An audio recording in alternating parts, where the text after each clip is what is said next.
नमस्ते दोस्तों, आपका स्वागत है एआई डिजिटल गुरु में। आज हम समझेंगे कि पाइथन सिर्फ एक प्रोग्रामिंग लैंग्वेज नहीं, बल्कि एक पूरा इकोसिस्टम है। कभी सोचा है कि हम जो ऐप्स और वेबसाइट्स रोज इस्तेमाल करते हैं वो आखिर चलती कैसे हैं? अच्छा, आज हम पाइथन की उसी छिपी हुई दुनिया में जा रहे हैं जो सिर्फ कोड से कहीं ज्यादा है।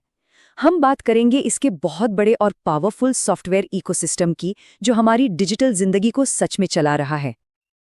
चलिए इंस्टाग्राम से शुरू करते हैं।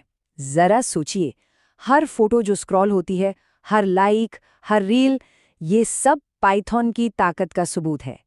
इस इतने बड़े सोशल मीडिया प्लेटफॉर्म का पूरा बैकएंड पाइथन पर ही बना है। और बात सिर्फ तस्वीरों की नहीं है, यूट्यूब को ही देख लीजिए। वो जो वीडियो रिकमेंडेशंस आते हैं और जो कंटेंट का एनालिसिस होता है, वो सब पाइथन करता है, ताकि स्क्रीन पर हमेशा वो ही दिखे जो देखने का मन हो। और ये सब होता है रिकॉर्ड टाइम में, पाइथन की वजह से। लेकिन पाइथन सिर्फ एंटरटेनमेंट के लिए नहीं है। अरे, ये तो ब्रह्मांड की खोज में भी हमारी मदद कर रहा है। नासा अपने नेक्स्ट जनरेशन इंजीनियरिंग सिस्टम्स के लिए एक कोर इंफ्रास्ट्रक्चर के तौर पर पाइथन पर ही भरोसा करता है। मतलब जमीन से लेकर अंतरिक्ष तक पाइथन हर जगह है। और हाँ, गेमिंग की दुनिया में भी ये पीछे नहीं है। द सिम्स 4 जैसे ब्लॉकबस्टर गेम्स में कैरेक्टर्स की जो कॉम्प्लेक्स बिहेवियर होते हैं, उनकी स्क्रिप्टिंग के लिए पाइथन का इस्तेमाल होता है। ये पाइथन की वर्सेटैलिटी का एक और बढ़िया उदाहरण है, जो डेवलपर्स को हर तरह की दुनिया में पावरफुल टूल्स बनाने की आज़ादी देता है। तो इस सफ़र में हम आगे कैसे बढ़ेंगे? सबसे पहले हम पाइथन के बेसिक बिल्डिंग ब्लॉक्स को समझेंगे, फिर हम इसके ऐप स्टोर के बारे में जानेंगे और देखेंगे कि ये सब मिलकर कैसे पावरफुल एप्लीकेशंस बनाते हैं, और आखिर में इसके सबसे बड़े असर पर बात करेंगे। चलिए अब सीधे मुद्दे पर आते हैं और देखते हैं कि ये इतना बड़ा इकोसिस्टम आखिर काम कैसे करता है। इसको समझने के लिए हमें इसकी सबसे बुनियादी चीज़ों से शुरुआत करनी होगी। हर चीज़ की शुरुआत होती है एक मॉड्यूल से। इसे कोड के एक पन्ने की तरह समझिए। ये एक सिंगल फाइल होती है जिसके आखिर में .py लगा होता है। ये .py एक्सटेंशन ही पाइथन को बताता है कि हाँ, ये मेरे काम की फाइल है जिसमें किसी खास काम के लिए इंस्ट्रक्शंस लिखे हैं। अब जब ऐसे कई कोड के पन्नों यानी मॉड्यूल्स को एक साथ एक फोल्डर में रख दिया जाता है, तो ये बन जाता है एक पैकेज। इसे एक किताब की तरह सोच सकते हैं। पर एक जरूरी बात है, उस फोल्डर में init.py नाम की एक खास फाइल होनी ही चाहिए, भले ही वो खाली हो। यही स्पेशल फाइल पाइथन को बताती है कि ये सिर्फ एक रेगुलर फोल्डर नहीं है, बल्कि एक पैकेज है जिसके मॉड्यूल्स को एक साथ इस्तेमाल किया जा सकता है। और फिर आती है लाइब्रेरी। जब कई मिलती जुलती किताबों मतलब पैकेजों को इकट्ठा किया जाता है, तो हमें एक लाइब्रेरी मिलती है। नमपाई या पांडास जैसे जो बहुत बड़े और सब कुछ कवर करने वाले पैकेज होते हैं ना, उन्हें अक्सर लाइब्रेरी कहा जाता है।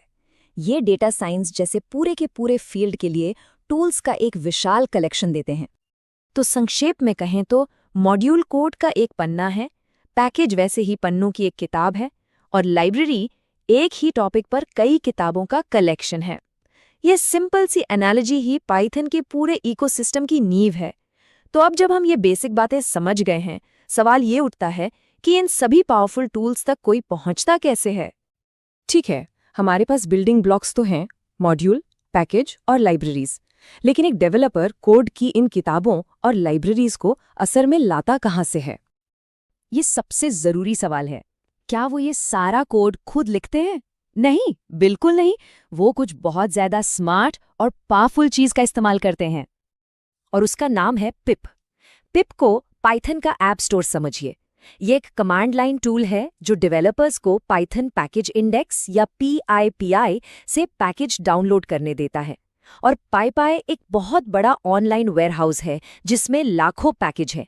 मतलब लगभग हर जरूरत के लिए कुछ न कुछ मिल ही जाएगा। और इसे इस्तेमाल करना तो कमाल का है। डेवलपर को बस एक कमांड लाइन खोलकर पिप इंस्टॉल और पैकेज का नाम टाइप करना होता है। बस एक सिंपल सी कमांड से दुनिया भर के डेवलपर्स का लिखा हुआ कोड, उनकी सारी मेहनत अपने प्रोजेक्ट में आ जाती है। रियल वर्ल्ड के बड़े प्रोजेक्ट्स में तो दर्जनों पैकेज इस्तेमाल होते हैं।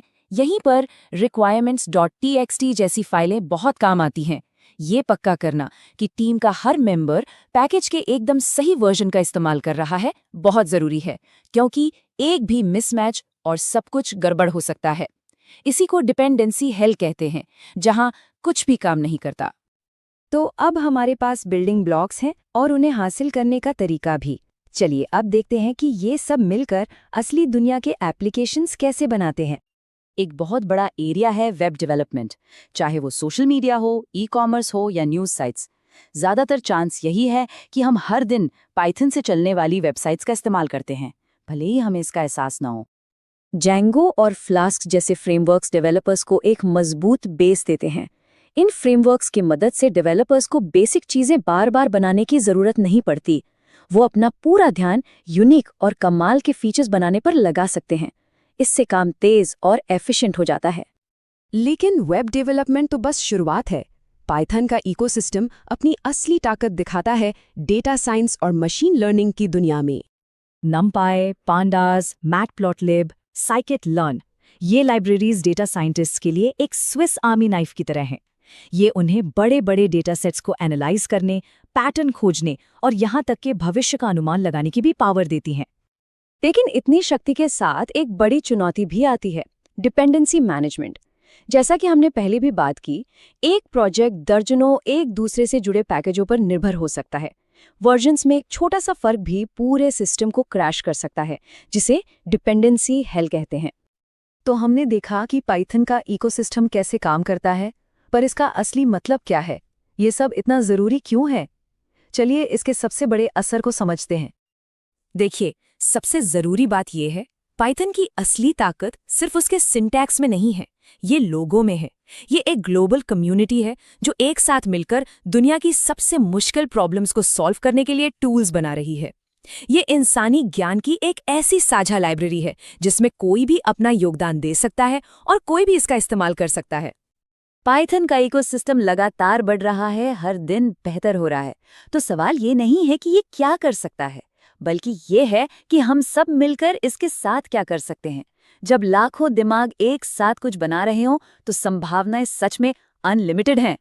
अगर आपको ये वीडियो हेल्पफुल लगा हो तो इसे लाइक करें, शेयर करें और कमेंट में बताएं कि अगला टॉपिक कौन सा हो।